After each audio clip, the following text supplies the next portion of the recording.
కర్నూలు జిల్లా కోడుమూరులో YCP party ఆధ్వర్యంలో పెంచిన విద్యుత్ ఛార్జీలు తగ్గించాలని కోట్ల సర్కిల్ నుండి విద్యుత్ సబ్స్టేషన్ వరకు భారీ ర్యాలీ నిర్వహించారు. సబ్స్టేషన్ ముందు ధర్నా చేస్తూ ఎన్నికల ముందు విద్యుత్ ఛార్జీలు పెంచమని హామీ ఇచ్చి మాట తప్పిన సీఎంని సూపర్ 6 ఒకటి కూడా అమలు చేయలేదని వెంటనే విద్యుత్ ఛార్జీలు తగ్గించాలని డిమాండ్ వైసీపీ నాయకులు.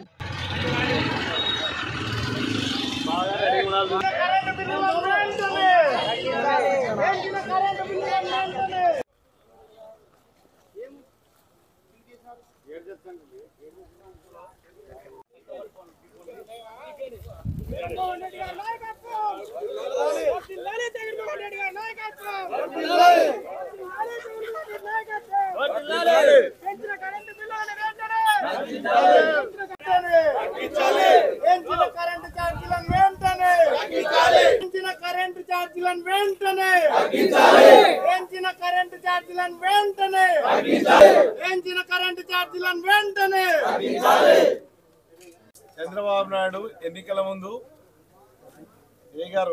చంద్రబాబు నాయుడు గారు ఎన్నికల ముందు ఎట్టి పరిస్థితుల్లో కరెంటు ఛార్జీలు పెంచమని గత ప్రభుత్వంలో 5 సార్లు అపోజిషన్ లోని చెప్పినారు. రావడంతో 1500 కోట్లు భారం ప్రజలపై మోపినాడు చంద్రబాబు నాయుడు. మరి పవన్ కళ్యాణ్ గారు అబద్ధపు హామీలు ఇచ్చి ప్రజలను మోసగించి ఓట్లు వేయించుకొని 7 నెలల కాలంలో పాలనలో కరెంటు బిల్లులు పెంచమని ప్రజలందరినీ మభ్యపెట్టి అధికారంలోకి రాగానే కరెంటు బిల్లులు పెంచడము 1500 కోట్లు ప్రజలపై భారం మోపిన విషయాన్ని వైఎస్ఆర్సీపీ పార్టీ కోడుమూరు నియోజకవర్గం ప్రజల గొంతుకై వినిపించడానికి ఈరోజు ఈ నిరసన కార్యక్రమం తెలపడం మీ అందరికీ ప్రజలకు తెలియజేయాలని, మరి ప్రభుత్వాన్ని కూడా ఈ విషయాన్ని మీ ద్వారా పత్రికల ద్వారా మా నిరసన కార్యక్రమాన్ని నిర్వహించడం జరిగింది. ఈరోజు మనం విద్యుత్పై ప్రజల మీద 1530-350 కోట్లు భారం వేయడం వల్ల ఈ నిరసన కార్యక్రమం చేయడం జరుగుతుంది. గత ప్రభుత్వంలో ఎక్కడ కూడా ప్రజల మీద భారం లేకుండా ప్రజలకు నేరుగా అన్ని పథకాలు ప్రజలకు నేరుగా అందేటివి.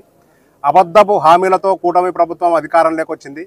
ప్రజలు ఇప్పుడిప్పుడే కూటమి ప్రభుత్వం చేసిన అబద్ధపు హామీలను తెలుసుకుంటున్నారు.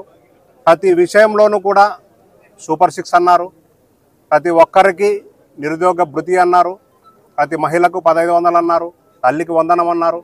ఏ కార్యక్రమం కూడా ప్రజలకి అమలు చేయకపోవడంతో కాకుండా ప్రజలపై అదనపు భారం మోపే విధంగా కూడా 15,000 కోట్ల భారం ఆంధ్ర రాష్ట్ర ప్రజలపై ఈరోజు కూటమి ప్రభుత్వం మోపుతుందంటే ఆ నాయకుల కన్నా సిగ్గుండాలా?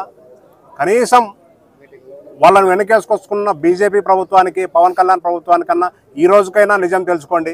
ప్రజలను మనం ఎంత మభ్యపెట్టి మనం అధికారంలోకి వచ్చాం.